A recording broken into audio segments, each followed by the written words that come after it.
देखिए पाठ संख्या 3 शब्द विचार, जिसे हमने पिछले वीडियो में काफ़ी हद तक पढ़ा था, कुछ अंश इसका। और इसी पृष्ठ के अंत में उत्पत्ति के आधार पर जो शब्द भेद पढ़ने थे वे बाकी थे, उनको आज हम पढ़ेंगे। उत्पत्ति के आधार पर शब्द भेद।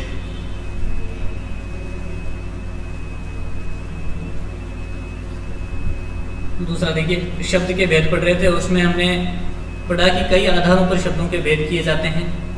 ठीक है, तो उन्हीं आधारों पर जो भेद किए जाते हैं, सबसे पहले पढ़ा था हमने रचना के आधार पर शब्द भेद। और रचना के आधार पर 3 तरह के शब्द भेद थे, रूढ़, यौगिक और योग रूढ़। इसी तरह से अब हम पढ़ेंगे उत्पत्ति के आधार पर शब्द भेद। इन्हें स्रोत के आधार पर भी कहते हैं, उत्पत्ति के आधार पर भी कहा जाता है। उत्पत्ति के आधार पर शब्द के निम्नलिखित 5 भेद हैं। उत्पत्ति के आधार पर कितने भेद दिए गए हैं? शब्द के 5 भेद दिए गए हैं। कौन कौन से भेद दिए गए हैं? एक है तत्सम, हालांकि मुख्य रूप से 4 है, लेकिन 5वां भी एक और है शंकर। मुख्य रूप से 4 ही बताए जाते हैं। तत्सम संस्कृत के मूल शब्द जो हिंदी में बिना किसी परिवर्तन के उसी रूप में प्रयोग किए जाते हैं, तत्सम शब्द कहलाते हैं। हमने पढ़ा हिंदी के बारे में, जानकारी लिए पहले से भी, कि संस्कृत हिंदी की जननी है। हिंदी संस्कृत की बेटी है। और संस्कृत के जो मूल शब्द हैं, जिनको हम हिंदी में काम में लेते हैं, संस्कृत के है जैसे के जैसे शब्द, तो उनको जब हम हिंदी में काम लेते हैं, बिना किसी परिवर्तन के काम में लेते हैं, तो उनको हम कहते हैं तत्सम शब्द। जैसे रवि, सूर्य, नभ आदि, ये सारे क्या है? तीनों तत्सम शब्द के उदाहरण हैं। इनको हम है जैसे के जैसे, जिस तरह से संस्कृत में प्रयोग में लिए जाते हैं, उसी तरह से हम हिंदी में इनको काम में लेते हैं। इस वजह से इनको कहा जाता है तत्सम शब्द। और तत्सम का ही एक दूसरा रूप होता है, जिसे बोलते हैं तद्भव शब्द। ये दूसरा है तद्भव शब्द। संस्कृत के मूल शब्द जब बिगड़कर हिंदी में प्रयोग होने लगते हैं, पहले मैं पढ़ा था तत्सम पढ़ा हमने, संस्कृत के मूल शब्द है जैसे के जैसे प्रयोग में लेते हैं, तब तो कहा जाता है तत्सम।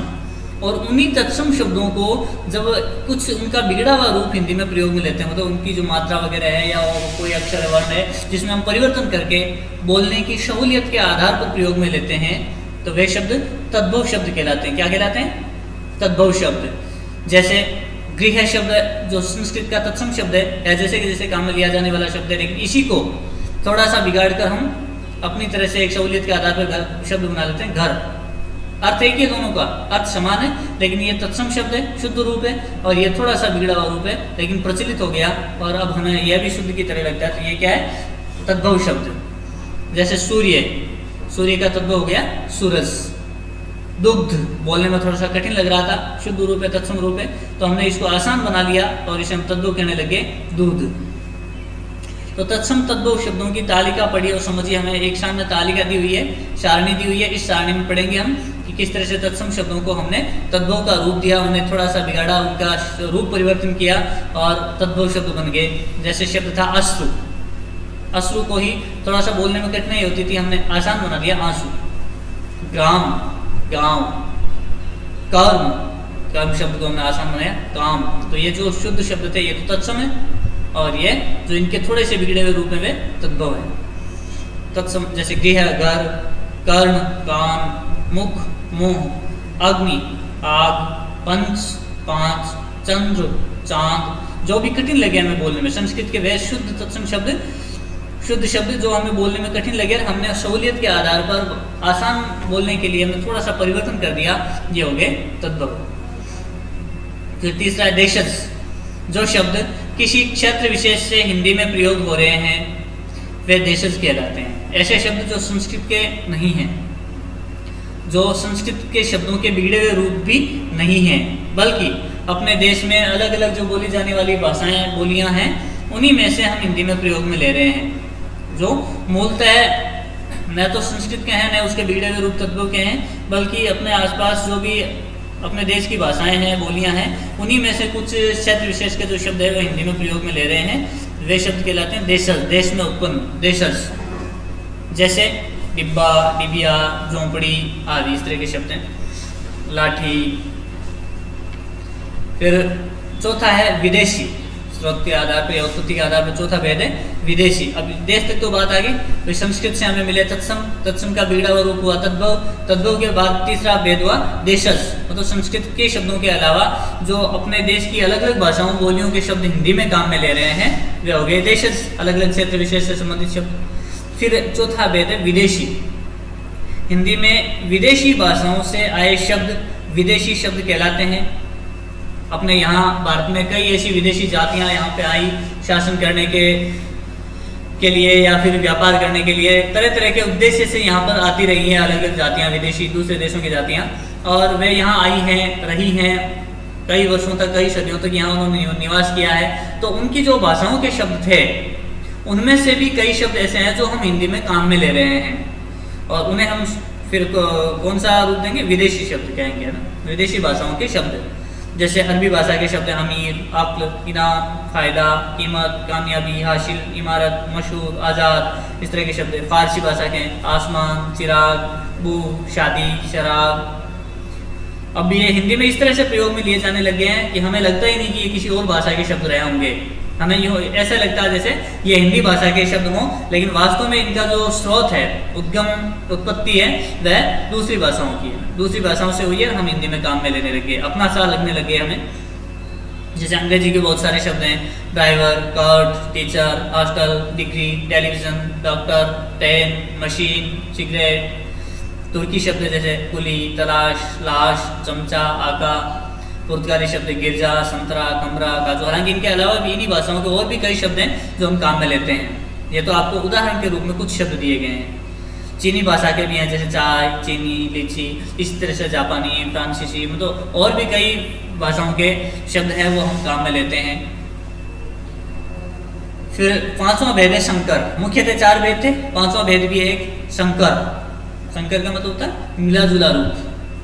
वे शब्द जो दो भिन्न भाषाओं के योग से बनते हैं। अब ये सब एक एक भाषाओं के ही थे, लेकिन संकर वे हैं जो अलग अलग भाषाओं के, भिन्न भाषाओं के योग से जुड़ने से बनते हैं, संकर शब्द कहलाते हैं।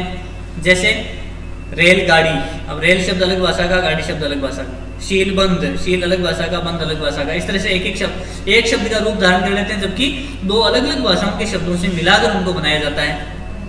रेलगाड़ी में रेल शब्द अंग्रेजी का है, गाड़ी शब्द हिंदी से है, अतः ये संकर शब्द है।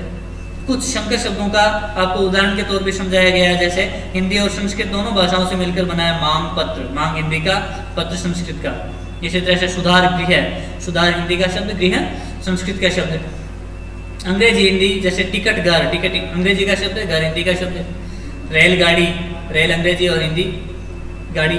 फिर हिंदी अंग्रेजी का, जैसे माल गोदाम, माल हिंदी का शब्द है, गोदाम अंग्रेजी का है। लाठी चार्ज, तो लाठी हिंदी का शब्द, चार्ज अंग्रेजी का शब्द है। इस तरह से हिंदी फारसी का पानदान, घड़ी साज, बैठक बाज, तो बैठक हिंदी का, बाज फारसी का, घड़ी हिंदी का, साज फारसी का, पानदान में पान हिंदी का और दान फारसी का। इस तरह से कई ऐसे शब्द हैं जो अलग अलग भाषाओं से मिलकर बनते हैं हिंदी में इस तरह के, और वे सारे शब्द आते हैं संकर के अंतर्गत। तो आज हम उत्पत्ति के आधार पर ही शब्दों के भेद पढ़ पाए, और इनको ध्यान से पढ़ना है, अच्छी तरह से समझना है। इसके बाद आपको कुछ प्रश्नोत्तर भी करने हैं गृहकार्य के रूप में। हमने इसमें से क्या में से जो दिया था उसके बाद में इनमें से अभी कुछ पढ़ा नहीं है। फिर सत्य कथन में से अगर कोई हो अपना पढ़ा हुआ उसमें से तो आपको उसको करना है, वरना रहने दें। अभी यहाँ है, अभी इसको करना है, इसको भी करना है और इसको भी करना है। इन तीनों को करना है और इनको भी करना है। पहला नहीं पढ़ा, इसके अलावा हमने चारों पढ़ लिए हैं। इनके सामने सही है या गलत है निशान लगाना है। हालांकि इसके सामने जो निशान लगाने के लिए कॉलम जो ये जो बने हुए थे, ये नीचे इधर दे दिए गए गलती से, मिसप्रिंट है। जबकि ये कहाँ होने चाहिए थे, यहाँ होने चाहिए थे, यहाँ जगह थी इनकी, ये सारे यहाँ होने चाहिए थे। फिर है निम्नलिखित प्रश्नों के उत्तर दीजिए।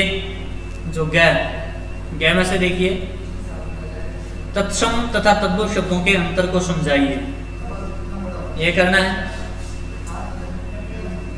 फिर रूढ़ शब्द किसे कहते हैं, यह भी हम पढ़ चुके हैं। योग रूढ़ की परिभाषा भी हम पढ़ चुके। तो दूसरा, तीसरा और चौथा 3 प्रश्न हैं गए के, छोटे छोटे उत्तर हैं और सीधे सीधे आपने अभी जो अंश पढ़ा है कल वाला और आज वाला, इन्हीं में है। ध्यान से इन तीनों प्रश्नों को करना है। आज के लिए इतना ही।